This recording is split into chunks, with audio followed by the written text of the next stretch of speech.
Previously on Alan Wake, I wrote a horror story that has come true. Thomas Zane did the same in the 70s. You will go no further. If I continue like the Dark Presence wants me to, the story I'm writing won't save Alice. It's a horror story. No one will survive. You knew Zane! Thomas Zane! You're the Lady of the Light in the song! He left something behind to help me. The clicker. Alan thought of this as he stood on the rim of Cauldron Lake, the clicker in his hand. He took a deep breath and jumped. I can get to her now. I can finish this.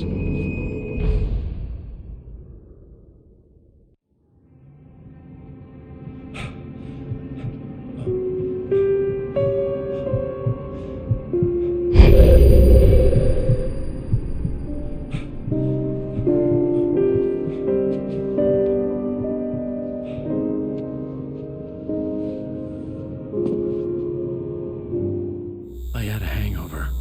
My head was about to explode and the light hurt my eyes. I needed my sunglasses and painkillers to dull the pain. In one of my finer moments of self-deception, I swore to quit drinking.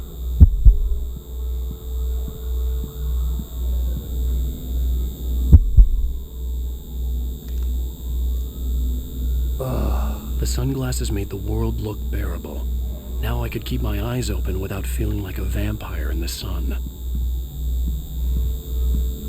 I wasn't sure I'd make it out there without some painkillers.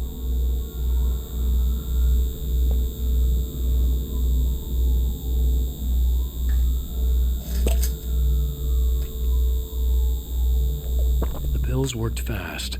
The prospect of being awake started to seem bearable again. There was a message waiting for me on the machine.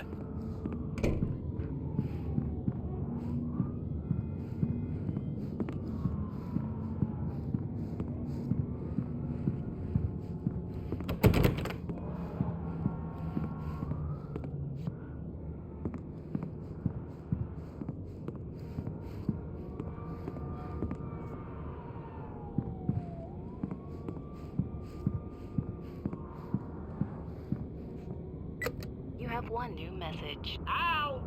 Are you still asleep? Wakey, wakey! You should have your show on your TiVo. If Alice wasn't too mad to record it. As she called me earlier and really chewed me out. Yeah, we went a little overboard last night. But parties are a part of this business. Al, look, I'm saying this as your friend. She's not doing your career any favors by trying to run your life like that, okay? I'll talk to you later, Al. Watch the show.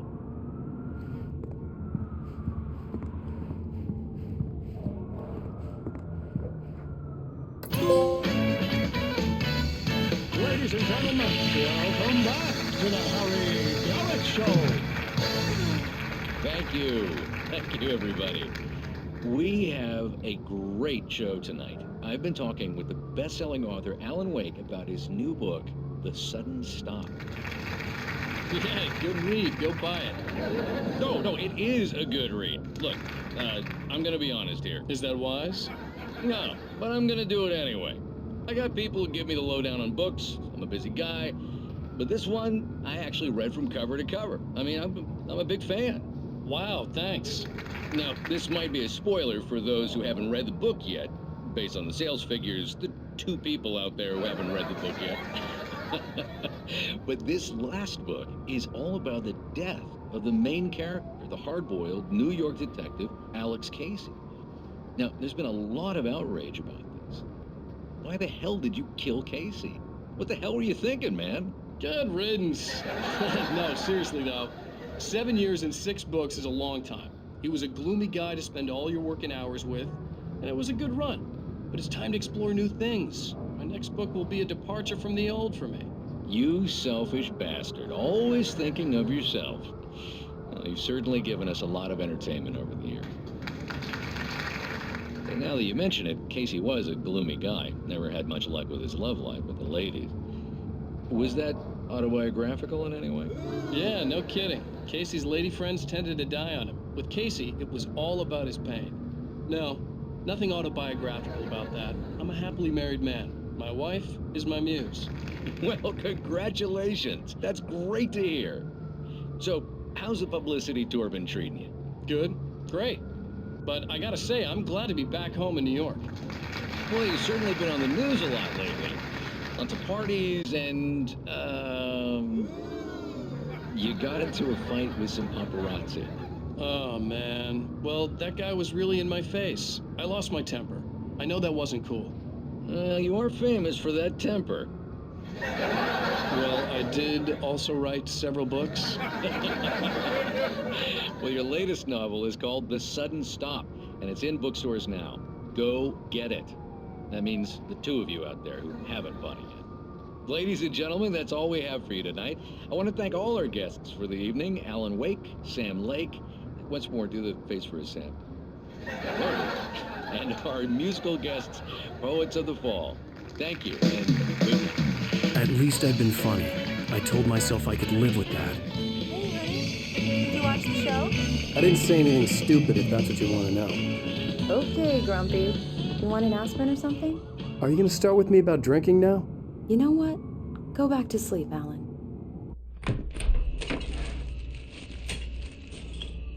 What? Now you can't even talk to me? Well, this morning I was angry because you said you'd be home at midnight and you showed up at 7 a.m. and passed out in mid-sentence. Now I'm over it. Are you angry? This goddamn tour. It's gotten out of hand. Oh, honey. It's almost over, right? We can get back to normal. Then you can start writing again. I'm sorry, honey. Alan, you're not thinking straight. Just take a shower and go back to bed, huh? Yeah, you're right, honey. I'm sorry. Once this is over, let's go away together. A vacation. Just you and me. Some peace and quiet.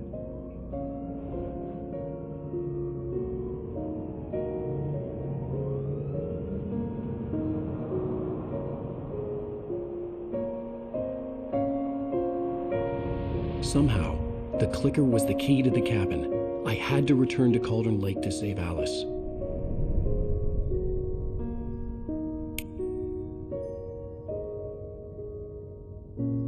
I'm going back to the lake to finish this. I'm going to write an ending to the story in the manuscript on my own terms, to make it all right. Why can't you just write it here? The last page is still in the typewriter. I need to read it first. Everything needs to be just right. Zane tried to cut some corners, and it didn't end well. Okay, ready when you are. I'm sorry, Sarah, but I need to do this alone. Barry, take her gun. Miss Weaver, close the door when I leave.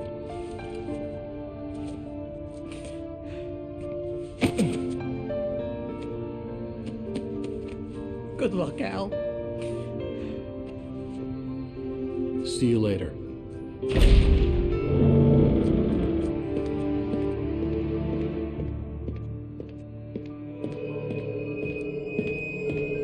When I got out, it was warm and sunny. I'd flicked the switch of the clicker. Had it done this? I didn't stop to question it. I had to take advantage of the sunlight to get to the lake. On Zane's page, I'd stood on the rim of Cauldron Lake, about to use the clicker. That's where I was headed.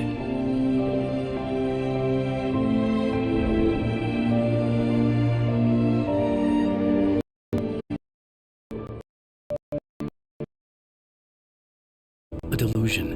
I had enough imagination to make up something like this. Having been in the cabin all this time, trapped in a story inside my head, gone mad from grief over Alice's death like Hartman had claimed, there would be no way of knowing. I told myself it didn't really matter. My course was set.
The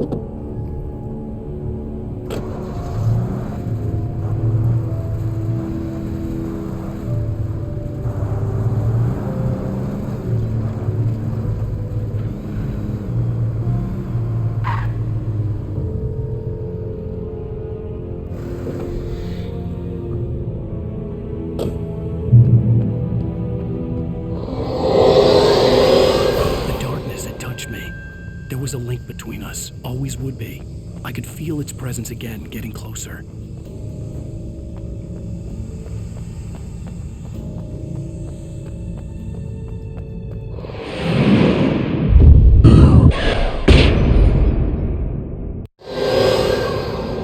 I will kill your wife.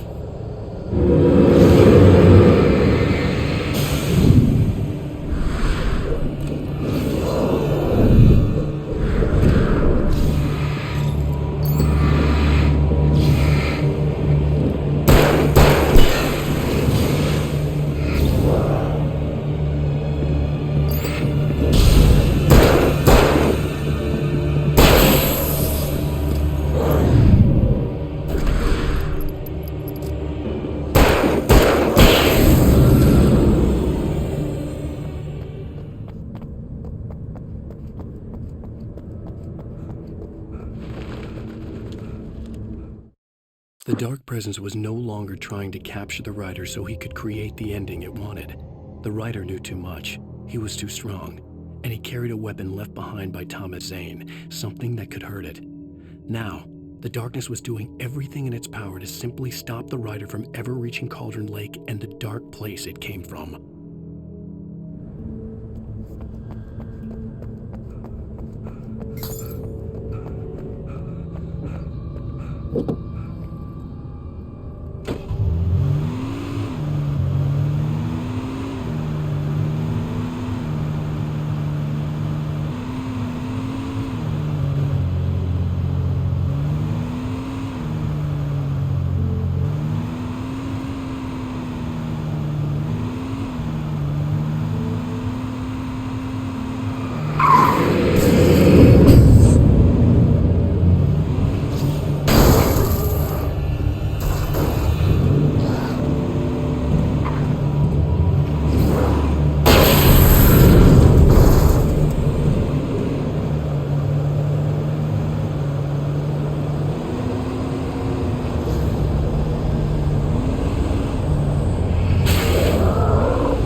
Based on the signature in the motel register, Agent Nightingale had stayed here, in room number 2.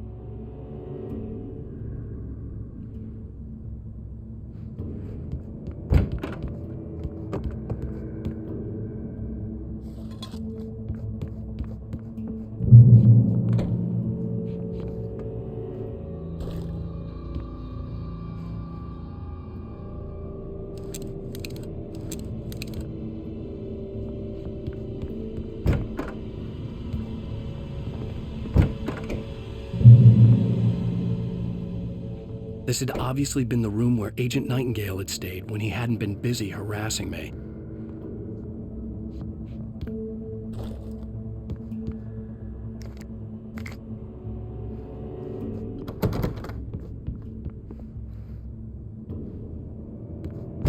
Look after yourself and your co-workers! Could have fooled me.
bottom of Cauldron Lake was a graveyard of things the lake had claimed in one way or another over the decades. The dark presence brought them up in its wake, scattering the rotten waterlogged hull of an old boat here, the remains of a long-ago crashed airplane there, trees shattered under the impacts. The earth groaned. It didn't even notice.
Here.